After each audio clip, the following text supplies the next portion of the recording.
Just heard from Teng there saying from his point of view and also his experience, what's gone on there, that you shouldn't be equating the two. But on that bigger point, which is what you came on to talk about predominantly, the environment and climate change, Teng saying there that the Chinese authorities do not care about it. I find this discussion absolutely bizarre. Shall we talk about the U.S. Dropping bombs and flying U.S. warplanes over Yemen, creating mass destruction right now? Shall we talk about how many people have died in Iraq because of the U.S. illegal actions? There are so many wonderful, important things to talk about. There really are. Well, sorry, I did just ask you about the environment. If you could answer that question about China. This is such a strange framing. Of course, China abides by treaties. The United States walked out of most of the treaties recently. The United States walked out of the Iran treaty that was approved by the UN Security Council and by the UN member states, and then unilaterally imposed sanctions on the civilian population of Iran to bring as much suffering as possible.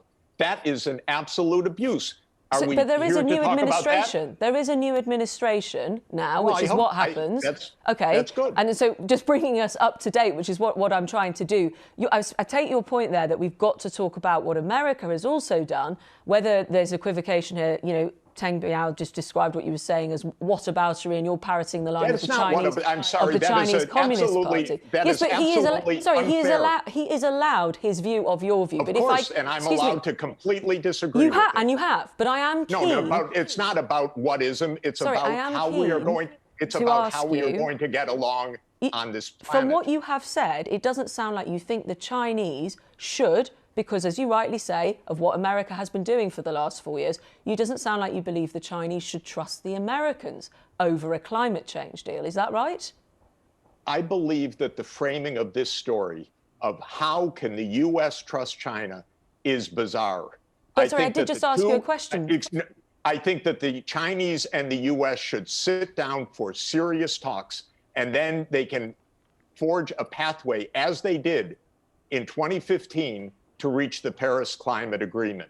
And then China stayed in the Paris Climate Agreement, and Donald Trump, a psychopath as president of the United States, walked out of the Paris Climate Agreement. So let's get the framing right. Okay, but some of your fellow Americans, in fact, millions and millions of them who just voted for Donald Trump again, wouldn't necessarily agree with your characterization. I'm telling you that this is a problematic country.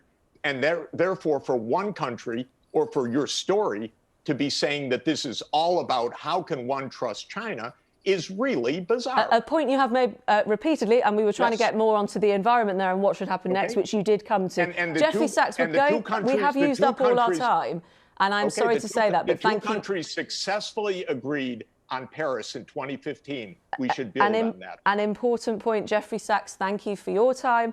Teng Biao, thank you to you.